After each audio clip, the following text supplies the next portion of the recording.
আল্লাহ তাআলা আমাদেরকে অত্যন্ত দয়া করে মায়া করে চট্টগ্রাম নগরীর প্রাণকেন্দ্র পলো গ্রাউন্ড মাঠে বাংলাদেশ মুজাহিদ কমিটির উদ্যোগে আয়োজিত 3 দিন ব্যাপী আযীমুশ শান ওয়াজ ও হালকা জিকরের মাহফিলের তৃতীয় দিনে আল্লাহ তাআলা আমাদেরকে মাগরিবের নামাজের পর দুনিয়ার সকল কাজ থেকে ফারিগ করে আল্লাহ তাআলা এই জান্নাতের বাগানে আমাদেরকে আসার বসার কথা বলার কথা শোনার তৌফিক দান করেছেন। আমরা সবাই একবার আল্লাহ রাব্বুল ইজ্জত ওয়াল জালালের দরবারে অন্তরের অন্তঃস্থল থেকে মন প্রাণ উজাড় করে উচ্চ আওয়াজে কালেমাতুশ শুকর আদায় করি আলহামদুলিল্লাহ। আর কিপটামি না করে আল্লাহর আওয়াজ একবার জোরে পড়েন আলহামদুলিল্লাহ। আলহামদুলিল্লাহ। দেখেন, নতুন বাংলাদেশ, পরিবর্তিত বাংলাদেশ। আজকে অনেক কথা বলবো। আল্লাহ তাআলা আমাকে যেন ইখলাসের সাথে বিশুদ্ধ কথা বলার তৌফিক দান করেন। আল্লাহ তাআলা আপনাদের সবাইকে আলোচনার শুরু থেকে নিয়ে শেষ পর্যন্ত মনোযোগ সহকারে শোনার তৌফিক দান করেন।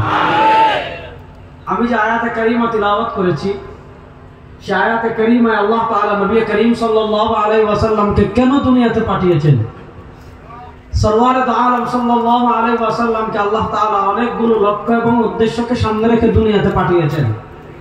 আল্লাহ তাআলা রাসূল করিম সাল্লাল্লাহু আলাইহি ওয়াসাল্লামকে যে কয়েকটা লক্ষ্য এবং উদ্দেশ্যকে সামনে রেখে দুনিয়াতে পাঠিয়েছেন, তার ভিতর একটা গুরুত্বপূর্ণ পথ হলো হুয়াল্লাযী আরসালা রাসূলাহু বিল হুদা। তিনি আল্লাহ তার রাসূলকে দুনিয়াতে পাঠিয়েছেন হেদায়েত দিয়ে। হেদায়েত মানে পথের সন্ধান, হেদায়েত মানে পথ দেখানো, হেদায়েত মানে তিনি জান্নাতের পথ দেখাবেন, হেদায়েত মানে তিনি জাহান্নাম থেকে বাঁচার পথ দেখাবেন। হুয়াল্লাযী আরসালা রাসূলাহু বিল হুদা। তিনি আল্লাহ তার রাসূলকে দুনিয়াতে প্রেরণ করেছেন হেদায়েত দিয়ে। এই আয়াত থেকে প্রথম বিশ্বাস আমাদের লালন করতে হবে। এই আয়াত থেকে প্রথম দৃঢ় আকীদা আমাদের লালন করতে হবে। আমরা শুধু দুনিয়াতে নবীর পথে চলবো, কারণ বাপের পথে চলবো না, স্বামীর পথে চলবো না। হুয়াল্লাযী আরসালা রাসূলাহু বিল হুদা। আমার নেতা যদি আমাকে রাসূলের পথে পথ দেখায়, ওই নেতার পথ আমি মানি। আমার পীর যদি আমাকে রাসূলের পথ দেখায়, ওই পীরের পথ আমি মানি। আমার নেত্রী যদি আমাকে রাসূলের পথ দেখায়, আমি মানি। যেই নেতা, যেই আদর্শ, যেই দল সরওয়ারে দু আলমের পথে পথ দেখাবে না, তারা কখনো ইসলামের দল হতে পারে না, শয়তানের দল ছাড়া করতে পারে না। হুয়াল্লাযী আরসালা রাসূলাহু বিল হুদা। তিনি আল্লাহ তার রাসূলকে প্রেরণ করেছেন হেদায়েত দিয়ে। তাহলে রাসূলের পথ মানার জন্য রেডি আছি তো সবাই ইনশাআল্লাহ? এবার প্রথম কথা বুঝেন, রাসূলের পথ শুধু আমরা মনে করি রাসূলের পথ কোথায়? শুক্রবার জুমার নামাজের পর গরম জিলাপি খাওয়ার জন্য। আমরা মনে করি রাসূলের পথ শুধু মাজারে উরুস করার জন্য। আমরা মনে করি রাসূলের পথ শুধু তোমার ঘুমানোর জন্য। আরে আমার নবী আমাদেরকে যেমন ঘুমাবেন এটা যেমন শিখিয়েছেন, যেমন বাথরুমে যাবো এটা যেমন শিখিয়েছেন, যেমন প্রতিবেশীর সাথে ব্যবহার করবো এটা যেমন শিখিয়েছেন, রাষ্ট্র পরিচালনা কেমনে করবো আমার নবী আমাদেরকে শিখিয়েছেন কিনা? বলেন, একটা দেশের সংসদ কেমনে চলবে আমার নবী আমাদেরকে শিখিয়েছেন কিনা? আসেন, হুয়াল্লাযী আরসালা রাসূলাহু বিল হুদা। তিনি আল্লাহ তার রাসূলকে প্রেরণ করেছেন হেদায়েত দিয়ে। আর কি দিয়ে পাঠিয়েছেন? ওয়াদিনিল হক। মনোযোগ, ওয়াদিনিল হক। আল্লাহ তার নবীকে একটা ধর্ম দিয়ে পাঠিয়েছেন, যে সত্য ধর্ম। আল্লাহ ধর্মের সাথে কায়েদ বাড়িয়েছেন, আল্লাহ ধর্মের সাথে সত্য বাড়িয়েছেন। ওয়াদিনিল হক। আল্লাহ পৃথিবীতে সত্য ধর্ম দিয়ে আমার নবীকে পাঠিয়েছেন। এখান থেকে আমাদের মেসেজ পরিষ্কার, এখান থেকে আমাদের বার্তা পরিষ্কার। পৃথিবীতে সত্য ধর্ম মাত্র একটা। বলেন, পৃথিবীতে সত্য ধর্ম মাত্র একটা। নারাজতে বলেন, পৃথিবীতে সত্য ধর্ম মাত্র একটা। সেই সত্য ধর্মের নাম ইসলাম। বলেন, সেই সত্য ধর্মের নাম ইসলাম। সেই সত্য ধর্মের নাম ইসলাম। আকাশ বাতাস প্রকম্পিত করে বলেন, সেই সত্য ধর্মের নাম ইসলাম। শুনেন, ইসলাম পৃথিবীতে একমাত্র সত্য ধর্ম। এর অর্থ এইটা নয় যে হিন্দুরা থাকবে না, এর অর্থ এইটা নয় বৌদ্ধরা থাকবে না, এর অর্থ এইটা নয় ইহুদিরা থাকবে না, এর অর্থ এইটা নয় খ্রিস্টানরা থাকবে না। ইহুদিরা ইহুদিদের মতো থাকবে, খ্রিস্টানরা খ্রিস্টানদের মতো থাকবে, হিন্দুরা হিন্দুর মতো থাকবে। কিন্তু মুসলমান আকীদা ক্লিয়ার রাখতে হবে, বিশ্বাস ক্লিয়ার রাখতে হবে। হিন্দু সত্য ধর্ম হতে পারে না, ইহুদিবাদ সত্য ধর্ম হতে পারে না, খ্রিস্টবাদ সত্য ধর্ম হতে পারে না, গৌতম বুদ্ধের আদর্শ সত্যম ধর্ম হতে পারে না। পৃথিবীতে সত্য ধর্ম একমাত্র সরওয়ারে দু আলমের ইসলাম। পৃথিবীতে সত্য ধর্ম একমাত্র ইসলাম। বলে না, পৃথিবীতে সত্য ধর্ম একমাত্র ইসলাম। শুনেন, সংখ্যালঘু বলেন, বিধর্মী বলেন, ইসলাম বিধর্মীদের যে পরিমাণ অধিকার দিয়েছে, ইসলাম যে পরিমাণ বিধর্মীদের নিরাপত্তা দিয়েছে, ইসলাম যে পরিমাণ সংখ্যালঘুদের নিরাপত্তা এবং অধিকার দিয়েছে, পৃথিবীর কোন রাষ্ট্র, পৃথিবীর কোন ধর্ম সেটা দিতে পারে না। আমাদের প্রতিবেশী একটা রাষ্ট্র আছে, আছে না নাই? দাদাদের দেশে মুসলমান সংখ্যালঘু, বাংলাদেশে হিন্দুরা সংখ্যালঘু, ওখানে সংখ্যায় বেশি হিন্দুরা, বাংলাদেশের সংখ্যায় বেশি মুসলমানরা। আপনি দুই রাষ্ট্রের সাথে তুলনা করেন, ওখানে সংখ্যায় কম মুসলমানেরা। আমরা দেখেছি এই গুজরাটের কসাই নরেন্দ্র মোদী গুজরাটে সাম্প্রদায়িক দাঙ্গা সৃষ্টি করে হাজার হাজার মুসলমানকে হত্যা করা হয়েছে। দিল্লিতে মুসলমানদেরকে হত্যা করা হয়েছে, কাশ্মীরে মুসলমানদেরকে হত্যা করা হয়েছে, আসামে মুসলমানদেরকে হত্যা করা হয়েছে, হায়দ্রাবাদে মুসলমানদেরকে হত্যা করা হয়েছে, সিকিমে মুসলমানদের হত্যা করা হয়েছে। আজকে তোমরা আমাদেরকে মানবতা শিখাও, তোমরা আমাদের সাম্প্রদায়িক সম্প্রীতি আমাদের শিখাও, আমাদেরকে শিখাতে হবে না তোমাদের দেশের মুসলমানদের নিরাপত্তা দাও। এর বিপরীত বাংলাদেশের অবস্থা দেখেন। আপনারা বলেন চট্টগ্রামে 5 আগস্টের আওয়ামী লীগের পতনের পর হিন্দুদের কোন মন্দিরে মুসলমান আক্রমণ করেছে? আর আসতে বলেন, জুড়ে বলেন। হিন্দুদের কোন ব্যবসা প্রতিষ্ঠানে মুসলমান আক্রমণ করেছে? হিন্দুদের কোন জায়গা জমি মুসলমান দখল করেছে? না। আমি আপনাদের বাস্তব চাক্ষুষ ঘটনা বলি। 5 আগস্টে যখন স্বৈরাচার আওয়ামী লীগের পতন হয়েছে, আমরা তো অনেক আগ থেকে সবাই ইসলামী আন্দোলন অফিসে, আমরা যখন খবর পেয়েছি ভারতীয় রাজাকার ভারতে পালিয়ে গিয়েছে, আমরা যখন খবর পেয়েছি ভারতের দালাল ভারতে পালিয়ে গিয়েছে, ইসলামী আন্দোলন অফিস থেকে আমাদের কেন্দ্রীয় নেতৃবৃন্দ সবাই আমরা বিজয় মিছিল বের করার অপেক্ষায় আছি, পল্টন অপেক্ষা করছি। বিশ্বহুজুর আসবেন, তাকে নিয়ে আমরা মিছিল করব। যেহেতু এই আন্দোলনে তারা সম্মুখে থেকে নেতৃত্ব দিয়েছেন, সুতরাং তাকে নিয়ে আমরা আনন্দ মিছিল করব। ওমা, বিশ্বহুজুরের খবর নাই, হুজুর কোথায়? হুজুরকে নাই। পরে খবর পেলাম তিনি আমাদেরকে মিছিলে পাঠিয়ে ক্যামেরার সামনে বসে পুরো বাংলাদেশের মুসলমানদেরকে তিনি বার্তা দিয়েছেন যে আওয়ামী লীগের পতন হয়েছে, কিন্তু হিন্দুদের কোনো মন্দিরে আক্রমণ করা যাবে না। তিনি তার নেতৃবৃন্দ, তার ইসলামী আন্দোলন, যুব আন্দোলন, ছাত্র আন্দোলন, আমাদের ইসলামী আন্দোলনের যতগুলো সংগঠন আছে সব সংগঠনকে সারা দেশে নেতৃত্ব দিয়েছিলেন যে যত জায়গায় হিন্দুদের মন্দির আছে, আওয়ামী লীগ হিন্দু নির্ভয়ে মন্দিরে আক্রমণ করতে পারে, আপনার মন্দির পাহারা দেন। পৃথিবীর এমন কোন নজির নাই। বাংলাদেশের মানুষ 5 আগস্টের পর দেখিয়েছে মুসলমানরা হিন্দুদের মন্দির পাহারা দিয়েছে। অথচ আমাদের পার্শ্ববর্তী রাষ্ট্রে আমরা দেখেছি বাবরি মসজিদ ভেঙে তারা রাম মন্দির নির্মাণ করেছে।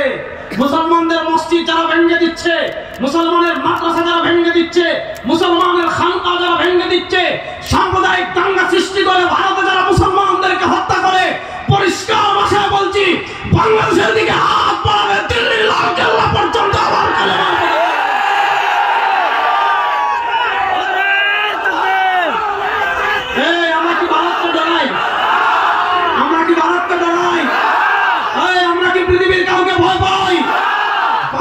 সেনাবাহিনী লাগবে না।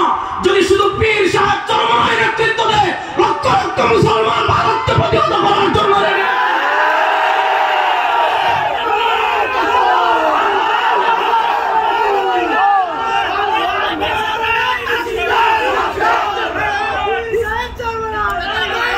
কথা ভালো করে শুনেন। ইসলাম যতটুকু বিধর্মীদের নিরাপত্তা দিয়েছে, পৃথিবীর কেউ বিধর্মীদের ততটা নিরাপত্তা দিতে পারে। আমাদের দেশে ভয়েস অফ আমেরিকা রিপোর্ট করেছে, পৃথিবীর বড় বড় সব মিডিয়া রিপোর্ট করেছে, বাংলাদেশে বিধর্মীরা যতটুকু নিরাপদ, পৃথিবীর কোথাও বিধর্মীরা ততটুকু নিরাপদ না। সুতরাং খবরদার, আপনি কলকাতার হারবার বিক্রেতা সাংবাদিক যেগুলো আছে, ওই ভাদ্র মাসের কুত্তা কামড় দিলে মানুষ যেভাবে লাফায়, মনে হচ্ছে সংবাদ পড়ছে না, ভাদ্র মাসের কুত্তা কামড় দিয়েছে। বলছে চট্টগ্রাম দখল করে নিবে। চট্টগ্রাম নাকি তাদের? আমরা বলি শোনেন, চট্টগ্রামের দিকে হাত বাড়াবেন, 14 কোটি মুসলমান দিল্লির লালকেল্লা পর্যন্ত কালেমার পতাকা চট্টগ্রামের মুসলমান ভারতের কালো হাত ভেঙে দেওয়ার জন্য প্রস্তুত আছে তো ইনশাআল্লাহ। আমরা কি ভারতকে লড়াই বেটা? আমরা তো সেই জাতি 313 জন 1000-এর বিরুদ্ধে খেলা করেছি। আমরা তো সেই জাতি মাত্র 10,000 জন 1.5 লাখের বিরুদ্ধে দাঁড়িয়ে গিয়েছি। আমরা তো সেই জাতি মাত্র 50,000 3 লক্ষের বিরুদ্ধে দাঁড়িয়ে গিয়েছি। সুতরাং তোমাদের সৈন্য বেশি থাকতে পারে, দেশ বেশি থাকতে পারে, খবরদার বাংলাদেশ নিয়ে তোমাদের অপরাজনীতি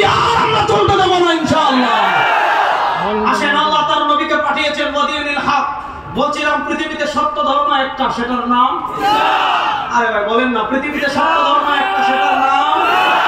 এবার আসেন, আল্লাহ তার নবীকে ইসলাম দিয়ে কেন পাঠিয়েছেন? মসজিদে গরম জিলাপি খাওয়ার জন্য না, মাজারে আপনি বিরানির পর ডেক বিরানি খাওয়ার জন্য না। আল্লাহ তার নবীকে কেন পাঠিয়েছেন? লিইউযহিরাহু আলা দ্বীনি কুল্লি, লিইউযহিরাহু আলা দ্বীনি কুল্লি, লিইউযহিরাহু আলা দ্বীনি কুল্লি। আল্লাহ দ্বীন ইসলাম দিয়েছেন সব কিছুর উপর ইসলামকে বিজয়ী থাকার জন্য। তাহলে বলেন, ইসলাম বিজয়ী হওয়ার জন্য এসেছে না পরাজিত হওয়ার জন্য? জোরে বলেন, ইসলাম বিজয়ী হওয়ার জন্য এসেছে না পরাজিত হওয়ার জন্য? এবার বলেন, ইসলাম কি শুধু ঘরে বিজয়ী হবে? দেখেন, আমরা মনে করি কি জানেন, আমরা মনে করি ইসলাম এটা ঘরে থাকবে, ইসলাম এটা পরিবারে থাকবে, ইসলাম এটা খানকায় থাকবে, ইসলাম এটা মাদ্রাসায় থাকবে, ইসলাম এটা ওয়াজ মাহফিলে থাকবে, ইসলাম এটা ঘরের মধ্যে থাকবে, সংসদে ইসলামের দরকার নাই, বিচার ব্যবস্থায় ইসলামের দরকার নাই, সমাজ নেতৃত্বে ইসলামের দরকার নাই। বলেন, ইসলাম কি শুধু ঘরে থাকার জন্য এসেছে না লিইউযহিরাহু আলা দ্বীনি কুল্লি, ঘর থেকে নিয়ে সংসদ পর্যন্ত ইসলাম বিজয় হওয়ার জন্য এসেছে, পরাজিত হওয়ার জন্য? এবার সংসদে ইসলাম বিজয় করতে রেডি আছেন তো ইনশাআল্লাহ? আল্লাহকে ওয়াদা করে বলেন, চট্টগ্রামের মুসলমান প্রস্তুত আছেন তো ইনশাআল্লাহ? ইনশাআল্লাহ আল্লাহ সবাইকে দিন বিজয়ের মেহনত করার তৌফিক দান করুন। আসেন, আমি আজকে যে টপিকের উপর কথা বলবো, টপিকটা ভালো করে বুঝেন। তাই আল্লাহ তার নবীকে পাঠিয়েছেন ইসলামকে পরাজিত করার জন্য না বিজয়ী করার জন্য? এখন এই বিজয়ী ঘরে যেমন বিজয়ী হবে, হাঁটার ক্ষেত্রে ইসলাম বিজয়ী হবে, চলার ক্ষেত্রে ইসলাম বিজয়ী হবে, পোশাকের ক্ষেত্রে ইসলাম বিজয়ী হবে, ঘুমানোর ক্ষেত্রে ইসলাম বিজয়ী হবে। রাজনীতিতে ইসলামের দরকার নাই। সংবিধানে লাগবে নি? চট্টগ্রামের কোর্ট কাছার বিচার ব্যবস্থায় লাগবে?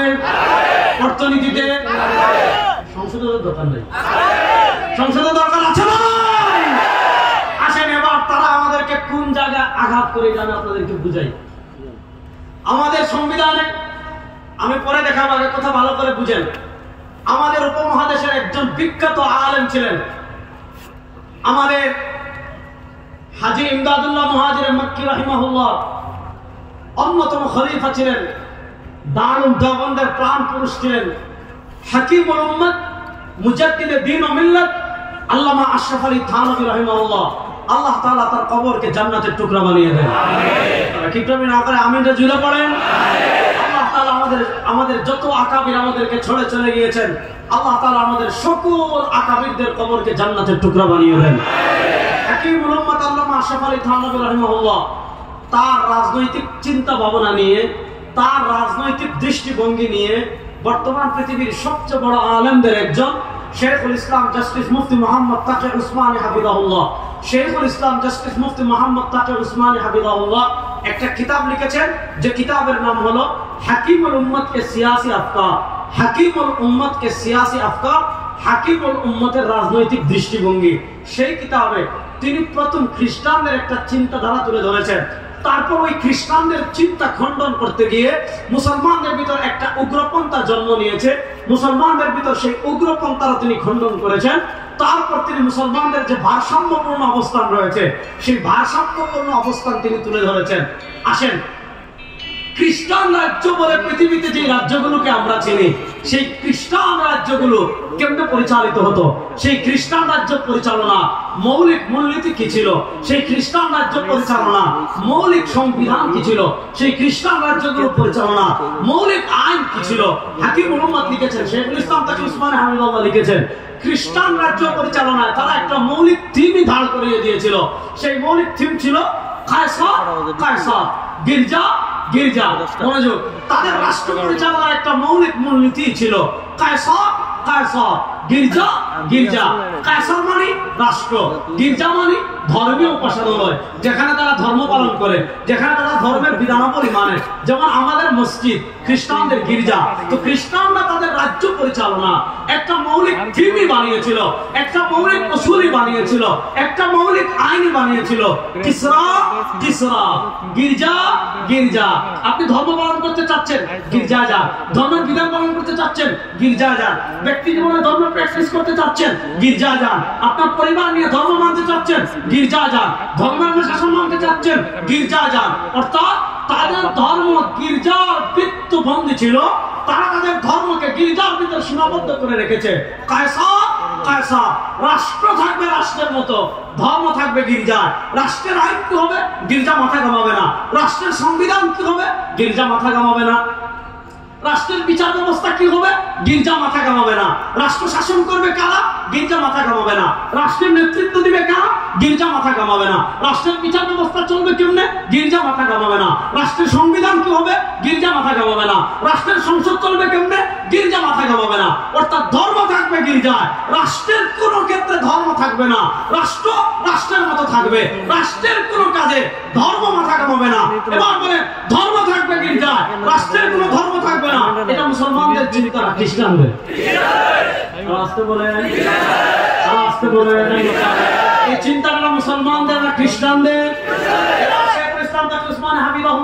হাকিমুল উম্মতকে সিয়াসি আফকার ওই বইয়ে লিখেছেন, ওই খ্রিস্টানদের ওই চিন্তাটা, গির্জা গির্জা, রাষ্ট্র রাষ্ট্র, কায়সার কায়সার, গির্জা গির্জা।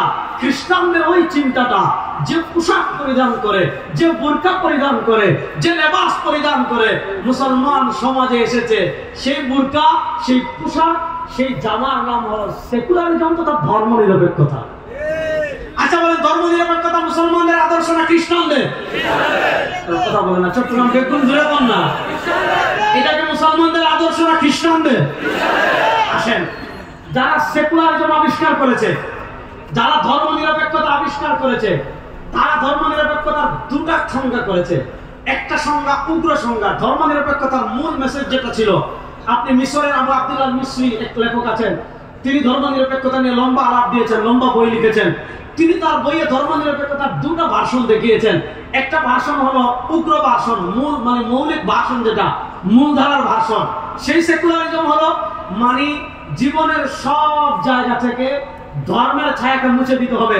আপনি ঘুমাচ্ছেন, ঘুমানোর ক্ষেত্রে ধর্মের ছায়া মুছে দিতে হবে। আপনি রাজনীতি করছেন, ধর্মের ছায়া মুছে দিতে হবে। আপনি রাষ্ট্র পরিচালনা করছেন, ধর্মের ছায়া মুছে দিতে হবে। আপনি সংবিধান লিখছেন, ধর্মের ছায়া মুছে দিতে হবে। আপনি আইন করছেন, ধর্মের ছায়া মুছে দিতে হবে। আপনি বিচার করছেন, ধর্মের ছায়া মুছে দিতে হবে। আপনার হাঁটার ক্ষেত্রে, চলার ক্ষেত্রে, রাজনীতির ক্ষেত্রে, রাষ্ট্র পরিচালনার ক্ষেত্রে, সংবিধানের ক্ষেত্রে, সংসদ পরিচালনার ক্ষেত্রে, বিচার ব্যবস্থা পরিচালনার ক্ষেত্রে, আপনার সিটি কর্পোরেশন পরিচালনা করার ক্ষেত্রে, ইউপি চেয়ারম্যান পরিচালনা করার ক্ষেত্রে কোন ক্ষেত্রে ধর্মের ছায়া থাকবে না।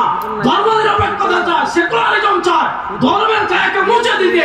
আর ইসলাম তো পৃথিবীতে মুছে দেওয়ার জন্য আসে নাই, লিউযিহিরাহু আলা দ্বীনি কুল্লি, ইসলাম এসেছে বিজয়ী হওয়ার জন্য, মুছে দেওয়ার জন্য আসে না।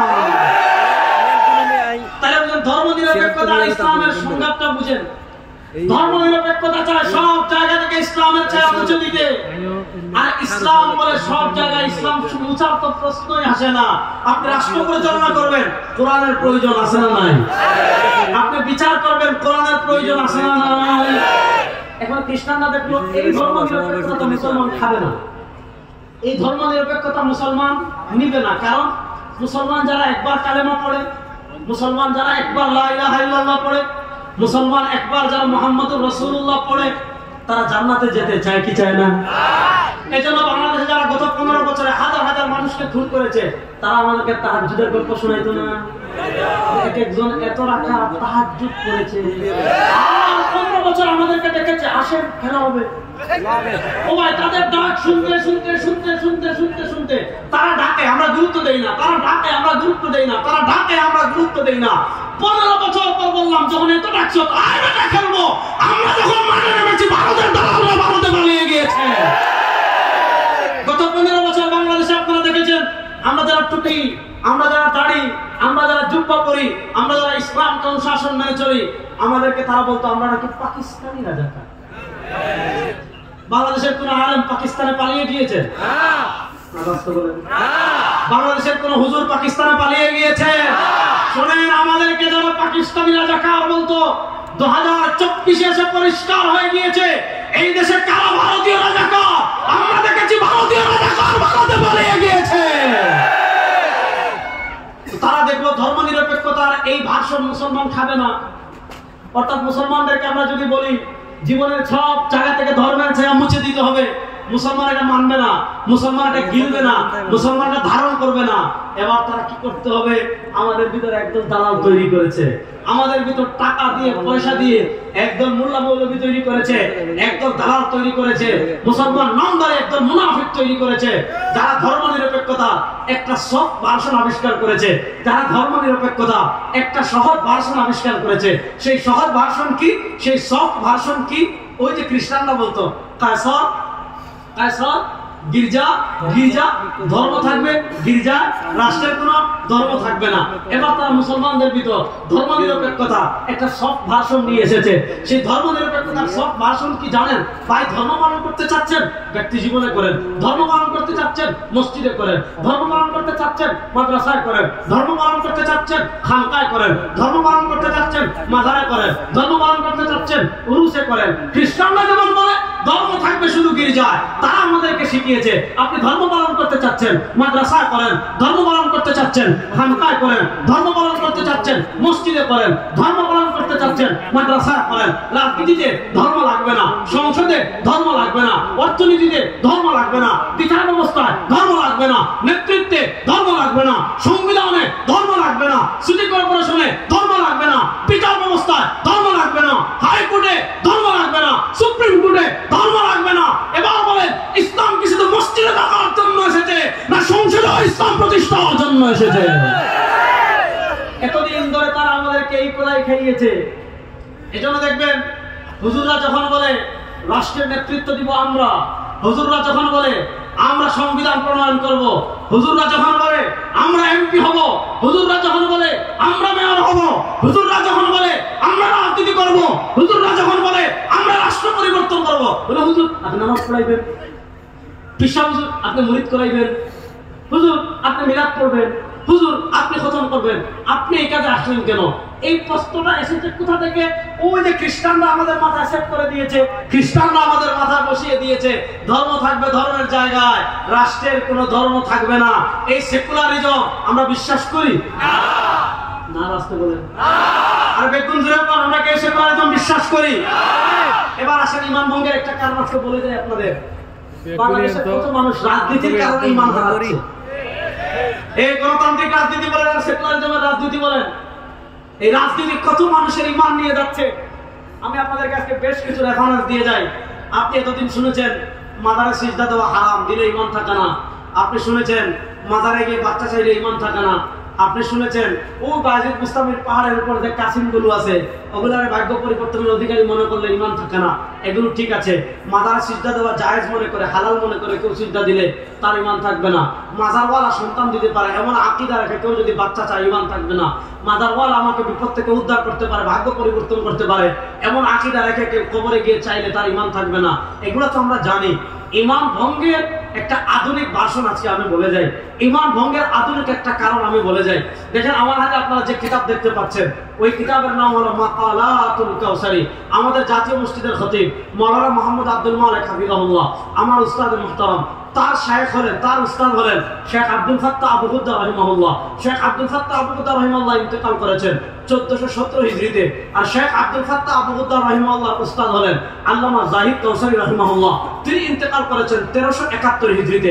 আল্লামা জাহিদ কাউসারী রাহিমাহুল্লাহ এত বড় আলেম ছিলেন, যারা আমাদের আকীদার দিকে আঙ্গুল তুলেছে তিনি তাদের কোমর ভেঙে দিয়েছেন, যারা আমাদের মাযহাবের দিকে আঙ্গুল তুলেছে তিনি তাদের কোমর ভেঙে দিয়েছেন, যারা আমাদের ইমাম আযম আবু হানিফা রাহিমাহুল্লাহর দিকে আঙ্গুল তুলেছে তিনি তাদেরও কোমর ভেঙে দিয়েছেন।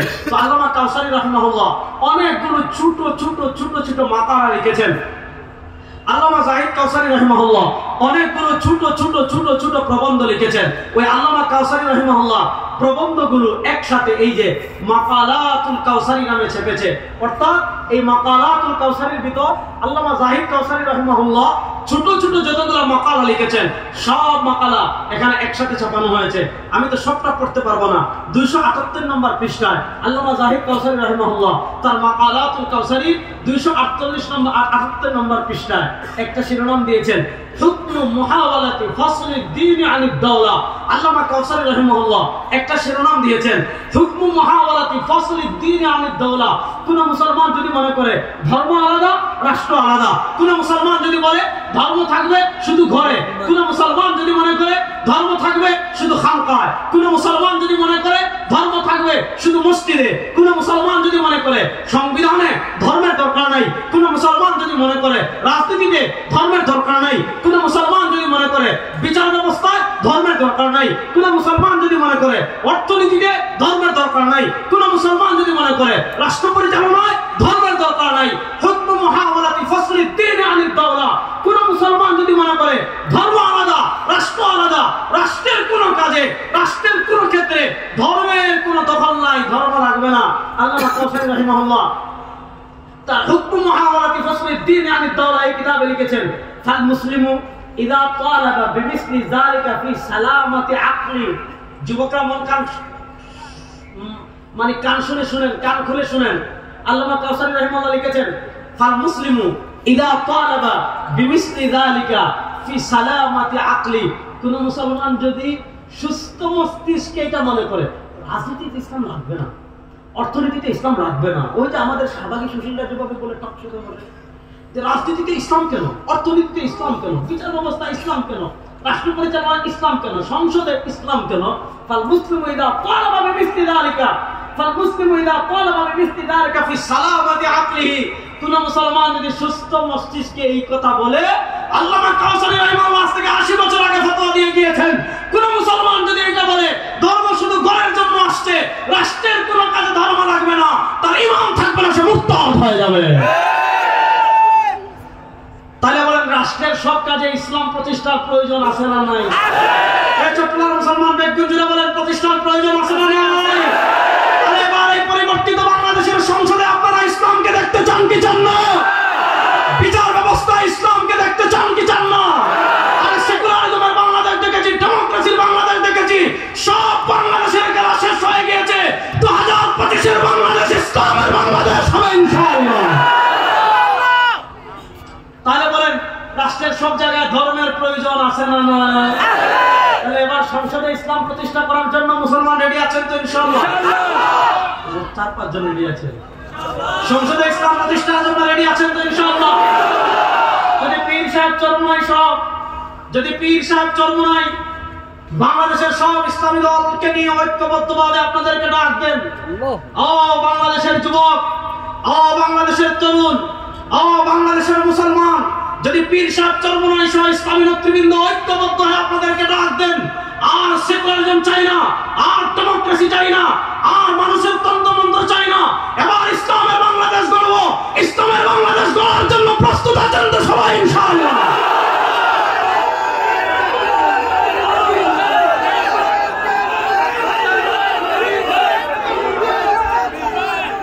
বসেন বসেন। তাহলে বোঝা গেল আবার এই দীর্ঘ আলোচনা থেকে আমরা বুঝলাম ইসলাম শুধু ঘরে থাকার জন্য আসে। বলেন ইসলাম শুধু ঘরে থাকার জন্য আসে। বিচার ব্যবস্থা ইসলামের প্রয়োজন আছে না নাই? এখন বিচার ব্যবস্থা ইসলাম যদি আপনি নিতে চান তাহলে শুধু শুনেন, মানে আমি যেমন আপনাদেরকে বলছি, আমার মা বোনদেরকেও বলে যাচ্ছি, আপনারা যদি ইসলামের জন্য ঐক্যবদ্ধ হয়ে যান, আপনারা যদি বলেন এই বাংলাদেশের নারীদের নিরাপত্তা গত 52 বছর যারা শাসন করেছে নারীদের নিরাপত্তা দিতে পারে নাই।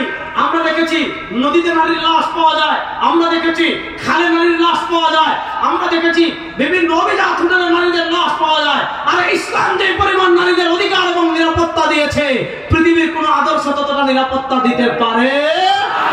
সুতরাং মা বোনদেরও করণীয় আছে, সাহাবায়ে কেরাম রিদওয়ানুল্লাহি আলাইহিম আজমাইনকে, তাবেঈনদেরকে, তবে তাবেঈনদেরকে আমাদের মা বোনেরা যেমন ইসলাম প্রতিষ্ঠার আন্দোলনে উৎসাহিত করেছেন, আমাদের মা বোনরাও যদি ঐক্যবদ্ধ হয়ে যায়, এবার ইসলামের বাংলাদেশ করবে।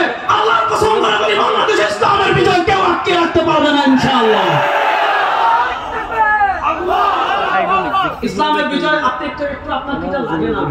আপনার কি একবার একটু মনে হয় না এই কথা যে গণতন্ত্রের বাংলাদেশ তো অনেকবার দেখলাম, সেকুলারিজমের বাংলাদেশ তো অনেকবার দেখলাম। আমাদের মরহুম পীর সাহেব চরমনাই রাহিমাহুল্লাহ বলে গিয়েছিলেন, শুধু নেতার পরিবর্তন নয়, ও বাংলাদেশের মুসলমান, নেতার পরিবর্তন তো একবার হয় নাই, ক্ষমতার পরিবর্তন তো একবার হয় নাই, চেয়ারের পরিবর্তন তো একবার হয় নাই, সংস্কার তো একবার হয় নাই। নেতা অনেক পরিবর্তন হয়েছে, ক্ষমতা অনেকবার পাল্টেছে, চেয়ার অনেকবার পাল্টেছে, চুরি বন্ধ হয় নাই, খুন বন্ধ হয় নাই, গুম বন্ধ হয় নাই, টাকা একবার ইসলামকে বিজয় করি। আমি আপনাদের কাছে আল্লাহর নামের কসম করে বলে যাচ্ছি, আপনারা একবার ইসলামকে বাংলাদেশের ক্ষমতায় নেন, আপনারা একবার ইসলামের সংসদ প্রতিষ্ঠা করেন। যদি ইসলাম আপনাকে ন্যায় বিচার প্রতিষ্ঠা করতে না পারে, ইসলাম যদি খুন বন্ধ করতে না পারে, ইসলাম যদি গুম বন্ধ করতে না পারে, ইসলাম যদি চুরি বন্ধ করতে না পারে, ইসলাম যদি দুর্নীতি বন্ধ করতে না পারে, ইসলাম যদি ডাকাতি বন্ধ করতে না পারে, আল্লাহর নামের কসম করে বলছে আপনাদের সামনে আর জীবনের কথা বলবো না। ইসলাম ক্ষমতায় আসলে কি হবে এটা বোঝার জন্য তো আমাদের বেশি দূরে যাওয়ার দরকার নাই, আফগানিস্তানের দিকে তাকাইলেই হয়ে যায়। পৃথিবীর আরে বেটা ভারত থেকে আমরা ডরাই রে, কথা বলেন না।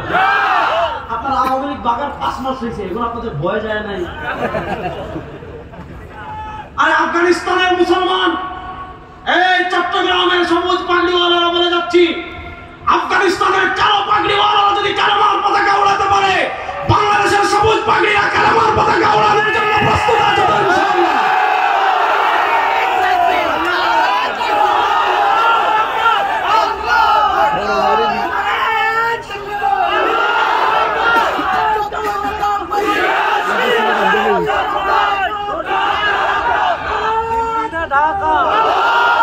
আমরা পৃথিবীর কোন আধিপত্যবাদকে ভয় পাই?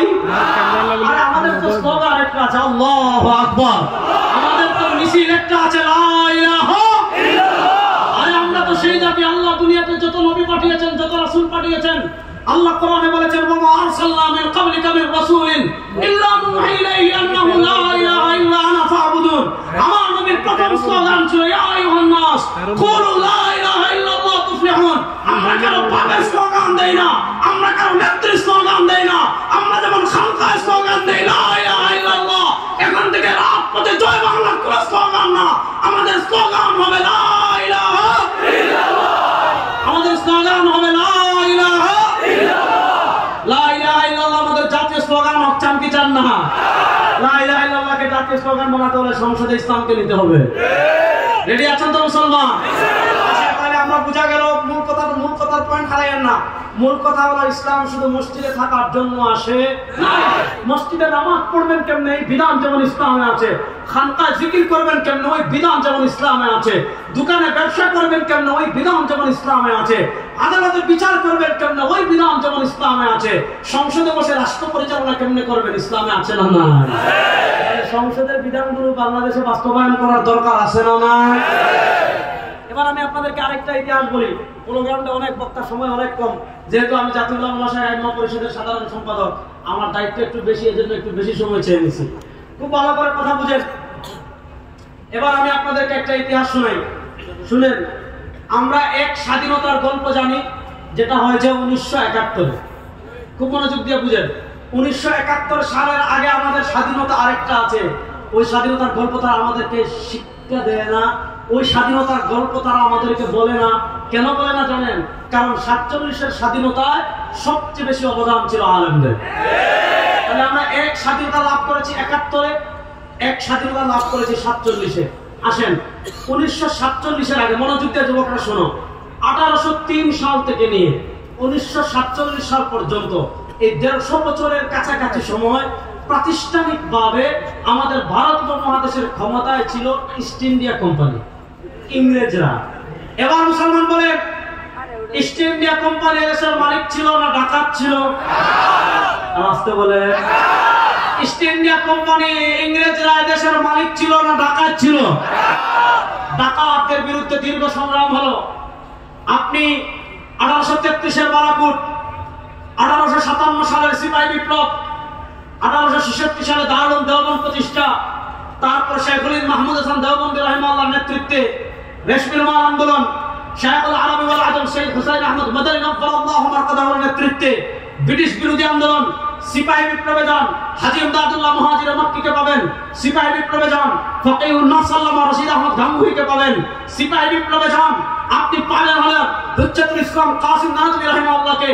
ব্রিটিশ আমাদের বিরুদ্ধে 150 বছর জুলুম করেছে, অত্যাচার করেছে, খুন করেছে, গুম করেছে। ব্রিটিশের সবচেয়ে বেশি অত্যাচারের শিকার হয়েছিল মুসলমান। ব্রিটিশের সবচেয়ে বেশি অত্যাচার জুলুমের শিকার হয়েছিল মুসলমান। কথা ভালো করে বুঝেন। ব্রিটিশদের দীর্ঘ ত্যাগ সংগ্রামের পর ব্রিটিশ যখন বিদায়ের সময় ঘনিয়ে আসলো, যেহেতু ব্রিটিশ আমলে গত আওয়ামী লীগ আমলে হিন্দুরা যেমন সবচেয়ে বেশি অধিকার লাভ করেছিল। আপনাদের চট্টগ্রামে পূজায় আপনাদের এক মন্ত্রী ছিল, গিয়া বলছে আমার ইমান হুজুরদের মতো এত দুর্বল না যে পূজায় গেলে মূর্তির সামনে নাচানাচি করলে তার ইমান নাকি নষ্ট হবে না। আমি বলেছিলাম আরে বেটা, তোর ইমান থাকতে না যাবে, তোর তো ইমান নাই, তোর তো ইমান।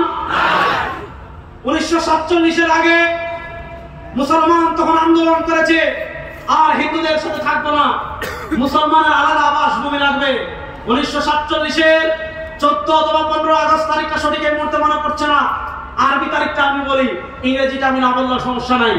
আরবি তারিখটা আমি বলি, শেখুল ইসলাম জাস্টিস তাকি উসমানী হাফিজাহুল্লাহ তার আত্মজীবনী ইয়াদেতে লিখেছেন, এই দিন ছিল রমাদানুল মুবারকের শবে কদর। 26 তারিখ দিবাগত রাতে, বৃহস্পতিবার জুমার রাতে মুসলমানদের জন্য 1947-এ আলাদা একটা আবাস ভূমি হয়েছে। সেই আলাদা আবাস ভূমির নাম পাকিস্তান। পাকিস্তানের দুই ভাগ ছিল, একটা পশ্চিম পাকিস্তান আর একটা হলো পূর্ব পাকিস্তান। ও চট্টগ্রামের মুসলমান শুনেন, 1947-এর আগে মুসলমান যখন আলাদা মুসলিম আবাস ভূমির আন্দোলন করেছে, ওই সময় আন্দোলনে মুসলমানদের জাতীয় স্লোগান ছিল, পাকিস্তান প্রতিষ্ঠার জাতীয় স্লোগান ছিল পাকিস্তান কা মতলব কিয়া লা ইলাহা ইল্লাল্লাহ। আর ইল্লাল্লাহটা একটু জোরে বলেন না, পাকিস্তান কা মতলব কিয়া লা ইলাহা ইল্লাল্লাহ। যদি দলিল লাগে আমার কাছে এসে, ফিতনা গ্রামে গ্রামে করেন না, দলিল লাগলে দলিল আপনার কাছে আসবেন, দলিল দিয়ে কবর দিয়ে দিব ইনশাআল্লাহ। বলেন পাকিস্তান প্রতিষ্ঠার আন্দোলনের স্লোগান কি ছিল? পাকিস্তান কা মতলব কিয়া লা ইলাহা ইল্লাল্লাহ। আরে বলেন না, পাকিস্তান কা মতলব কিয়া লা ইলাহা ইল্লাল্লাহ। 47-এর স্বাধীনতা লা ইলাহা ইল্লাল্লাহর উপর ভিত্তি করে বলে। অনেকে বলে পিসাব চর্মনায় কেন জুলাই গলার কথা বলে, অনেকে বলে মুফতি ফয়জুল করিম কেন জুলাই গলার কথা বলে, অনেকে বলে মাহমুদুল হক কেন জুলাই গলার কথা বলে, রেজাউল করিম আবরাররা কেন জুলাই গলার কথা বলে। আরে বেটা, আমরা যদি বড় গলার কথা না বলে তো বাপ বলবে না। কেন আমি এই কথা বলেছি শুনেন, 1947-এ যখন দেশ বিভক্ত হয়েছে, পাকিস্তানের প্রথম স্বাধীনতার পতাকা তুলেছিলেন আল্লামা শাব্বির আহমদ উসমানী। পূর্ব পাকিস্তানের প্রথম স্বাধীনতার পতাকা তুলেছিলেন আল্লামা জফর আহমদ উসমানী, একজন থানভী রাহিমাহুল্লাহর আপন ভাগিনা। তিনি আমাদের স্বাধীনতার প্রথম পতাকা বাংলাদেশে তুলেছেন। পশ্চিম পাকিস্তানের স্বাধীনতার প্রথম পতাকা তুলেছেন আল্লামা শেখুল ইসলাম আল্লামা শাব্বির আহমদ উসমানী, যিনি দারুল দেওবন্দের প্রথম ছাত্র, শেখুল মাহমুদ হাসান দেওবন্দি রাহিমাহুল্লাহর ছাত্র ছিলেন এবং দারুল দেওবন্দের মুহতামিম ছিলেন। আর 47-এর স্বাধীনতা আমরা করেছি, আমাদের বাবারা করেছে, দাদারা করেছে। আমরা যদি জুড়ে কথা না বলি তো বাপ বলবেন। তাহলে বলেন 47-এর স্বাধীনতার ভিত্তি ছিল লা ইলাহা ইল্লাল্লাহ। জুড়ে বলেন 47-এর স্বাধীনতার ভিত্তি ছিল লা ইলাহা ইল্লাল্লাহ। আসেন 47-এর পর, 47 থেকে 1971, আমি খুব সংক্ষেপে বলছি, সময় কম আমি জানি, তারপর 4-5 মিনিটের ভিতরে আমি শেষ করবো, মনোযোগ দিয়ে শুনেন। 47 থেকে 1971, এই যে একটা সময়, ওই একটা সময় যে ভিত্তির উপর আমাদের দেশ স্বাধীন হয়েছিল, ওই ভিত্তির উপর স্বাধীনতা থাকে নাই। এখন দেখা যাচ্ছে পশ্চিম পাকিস্তান আমাদের উপর জুলুম করেছে। কেমন জুলুম করেছে? আমাদের এখানে ভালো কাগজ হয়েছে, তারা ওই কাগজ পশ্চিম পাকিস্তানে নিয়ে যায়, ওখান থেকে খারাপ কাগজ আমাদেরকে দেয়। এখানে ভালো ধান হয়েছে, ওইটা তারা ওখানে নিয়ে যায়, ওখান থেকে খারাপ ধান দেয়। আমাদেরকে চাকরির ক্ষেত্রে তারা বৈষম্য করে, আমাদের সাথে ইনসাফ করে না, নানাভাবে জুলুম করে। এই জুলুমের কারণে, পাকিস্তানের বৈষম্যের কারণে 1971-এ আমরা পূর্ব পশ্চিম পাকিস্তান থেকে আলাদা হয়ে আমরা আলাদা একটা স্বাধীনতা পেয়েছি 1971-এ। এখানে প্রথম পয়েন্টটা বুঝেন, 1971-এর স্বাধীনতা কখনো ইসলামের বিরুদ্ধে ছিল। তাহলে স্বাধীনতার চেতনা কি? গত 15 বছর শাহবাগীরা আপনাদেরকে স্বাধীনতার চেতনা শিখিয়েছে, ধর্মনিরপেক্ষতা, স্বাধীনতার চেতনা শিখিয়েছে টুপিদারিকে অপমান করা, স্বাধীনতার চেতনা শিখিয়েছে সোশ্যালিজম। আসলে স্বাধীনতার চেতনা কি ছিল আমাদের জানার দরকার আছে না নাই? আসলে আমি আপনাদেরকে একটা ঐতিহাসিক প্রমাণ আজকে দেখিয়ে যাচ্ছি। বাংলাদেশের সব শাহবাগী নাস্তিকদেরকে আমি এই পোলোগ্রাউন্ডের মাঠে চ্যালেঞ্জ দিয়ে যাচ্ছি, স্বাধীনতার চেতনা কি ছিল। দেখেন, আমাদের স্বাধীনতা যুদ্ধ শুরু হয়েছে 1971 সালের 26শে মার্চ। আমাদের স্বাধীনতা যুদ্ধ শুরু হয়েছে 1971-এর কোন মাস? 26শে মার্চ। 26শে মার্চ স্বাধীনতা যুদ্ধ শুরু হয়েছে। স্বাধীনতা যুদ্ধ শুরু হওয়ার মাত্র 14 দিন পর 1971 সালের 10ই এপ্রিল, আপনারা জানেন আমাদের চুয়াডাঙ্গা মেহেরপুরের এদিকে মুজিবনগর সরকার, অস্থায়ী সরকার গঠিত হয়েছিল। ওই স্বাধীনতা যুদ্ধ শুরু মাত্র 14 দিন পর আমাদের মুজিবনগর সরকার একটা স্বাধীনতার ঘোষণাপত্র পাঠ করেছিল। আসেন, সেই স্বাধীনতার ঘোষণাপত্র কখন ঘোষণা করেছে? স্বাধীনতা যুদ্ধ শুরু হওয়ার মাত্র 14 দিন পর। দেখেন, আমি সেই স্বাধীনতার ঘোষণাপত্র আমাদের বাংলাদেশের সংসদ বিষয়ক যে ওয়েবসাইট আছে, সেই সংসদ বিষয়ক ওয়েবসাইট থেকে আমি স্বাধীনতার ঘোষণাপত্র ডাউনলোড করে নিয়ে এসেছি। যখন তারা স্বাধীনতা যুদ্ধের জন্য মানুষকে উৎসাহিত করবে, যখন স্বাধীনতা যুদ্ধের শুরুর মাত্র 14 দিন পর তারা স্বাধীনতার ঘোষণাপত্র পাঠ করেছে, সেখানে দেখেন 1971 সালের 10 এপ্রিল তারিখে মুজিবনগর সরকারের জারিকৃত স্বাধীনতার ঘোষণাপত্র, অর্থাৎ স্বাধীনতা যুদ্ধের মাত্র 14 দিন পর স্বাধীনতার যে ঘোষণাপত্র পাঠ করেছে, এখানে তারা অনেকগুলো পয়েন্ট দিয়েছে যে পশ্চিম পাকিস্তান এটা করে নাই, ওইটা করে নাই, ওইটা করে নাই, ওইটা করে নাই, ওইটা করে নাই। এরপরে এক পৃষ্ঠা বিভিন্ন দাবি দাবা পেশ করার পর সবগুলো তার পেশ করা যাবে না, সময় কম। এখানে এসে বলছে যেহেতু আপনারা এটা মানেন না, এটা মানেন না, এটা মানেন না, এটা মানেন নাই, সেহেতু আমরা বাংলাদেশের নির্বাচিত প্রতিনিধিগণ, বাংলাদেশের সর্বোচ্চ ক্ষমতার অধিকারী জনগণ কর্তৃক আমাদিগকে প্রদত্ত ক্ষমতার মর্যাদা রক্ষার্থে নিজেদের সমন্বয়ে যথাযথভাবে একটি গণপরিষদ রূপে গঠন করিলাম এবং পারস্পরিক আলোচনা করিয়া এবং বাংলাদেশের জনগণের জন্য কান খাড়া করে শুনেন চট্টগ্রামের মুসলমান, মুক্তিযুদ্ধের চেতনা কি, স্বাধীনতার যুদ্ধের চেতনা কি। যখন স্বাধীনতা যুদ্ধ শুরু হয়েছে তখন বলছে স্বাধীনতা যুদ্ধের চেতনা হলো বাংলাদেশের জনগণের জন্য সাম্য, মানবিক মর্যাদা ও সামাজিক সুবিচার নিশ্চিতকরণার্থে সার্বভৌম গণপ্রজাতন্ত্র রূপে বাংলাদেশের প্রতিষ্ঠা ঘোষণা করিলাম।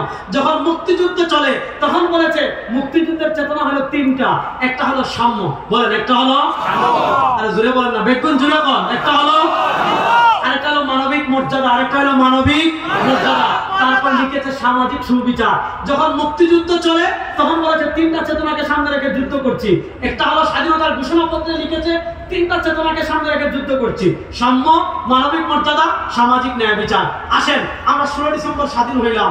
যুদ্ধ করার সময় বলে মুক্তিযুদ্ধের চেতনা তিনটা, একটা সাম্য, আরেকটা মানবিক মর্যাদা, আরেকটা সামাজিক সুবিচার। যুদ্ধ শেষ 1971 সালে 16 ডিসেম্বর আমরা স্বাধীন হলাম। স্বাধীনতার 1 বছর পর আমাদের সংবিধান লিখেছে ভারতে। কোথায় লিখেছে? ভারত।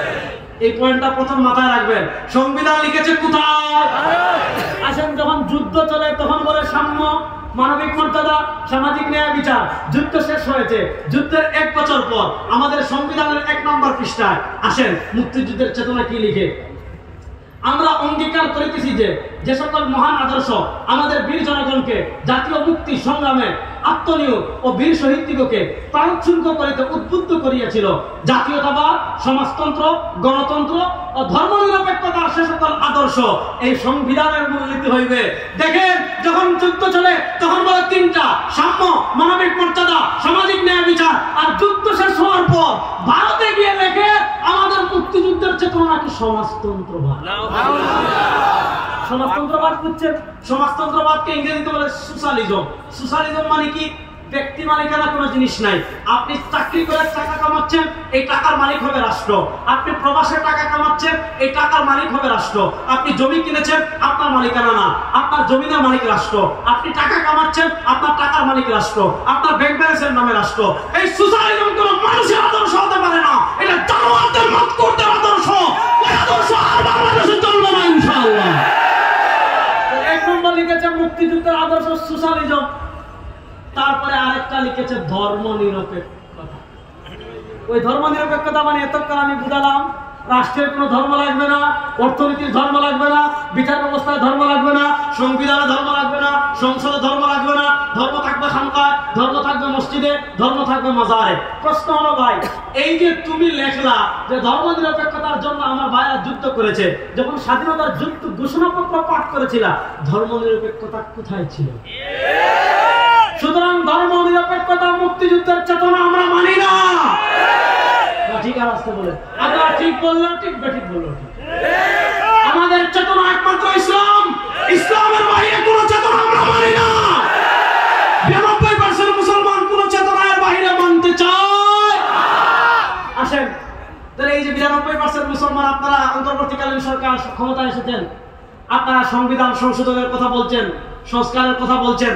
আমরা কিভাবে কি করবেন সেটা ইসলামী আন্দোলন জানাবে। সেটা কি করবেন আমাদের ইসলামী আন্দোলন প্রাতিষ্ঠানিকভাবে জমা দিয়ে এসেছে, কিন্তু শেষ আল্লামা ওবায়দুল্লাহ হামজা হাফিজাল্লাহ চলে আসছেন, যেখানে সূর্য উঠে যায় সেখানে আর মোমবাতির কোনো দাম নাই। আমাদের সূর্য চলে আসছেন, আমি আলোচনা শেষ করছি।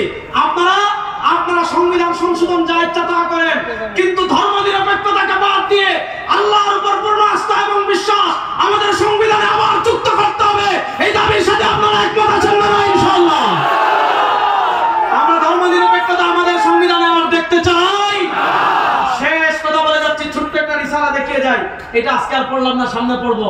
ভোটারের দায়িত্ব, ভোট সম্পর্কে শরীয়তের নির্দেশ, এই বই লিখেছেন আল্লামা শামসুল হক ফরিদপুরি রাহিমাহুল্লাহ। 52 বছর চোর, ডাকাত, বদমাশ, লাঠিয়াদের ভোট দিয়েছেন। যারা আপনার টাকা চুরি করেছে, আপনি মাথার গাম পায়ে ফেলে টাকা ব্যাংকে রেখেছেন, ব্যাংক লুটতরাজ করেছে। আপনি মাথার গাম পায়ে ফেলে টাকা কামিয়ে শেয়ার বাজারে রেখেছেন, শেয়ার বাজারে লুটতরাজ করেছে। ওই চোর, ডাকাত, চাঁদাবাজদের বাংলাদেশের মানুষ আর ক্ষমতায় দেখতে চায় না। পীর সাহেব চরমনাই সহ ইসলামের নেতৃবৃন্দ যদি আপনাদেরকে ঐক্যবদ্ধ ডাক দেন, এবার ইসলামের বাংলাদেশ হবে। চট্টগ্রামের মুসলমান প্রস্তুত আছেন তো ইনশাআল্লাহ? আর কোন তন্ত্রমন্ত্র আমরা দেখতে চাই? আল্লাহ তাআলা ইসলামের বাংলাদেশ গড়ার জন্য ঘাম ঝরানোর তৌফিক আমাদেরকে দান করেন। ইসলামী আন্দোলনের নেতা কর্মীরা প্রস্তুত আছেন তো ইনশাআল্লাহ? নতুন বাংলাদেশকে নতুন বাংলাদেশে ইসলামকে বিজয় করবো ইনশাআল্লাহ। নাসরুম মিনাল্লাহ, ফাতুন করিম। আসসালামু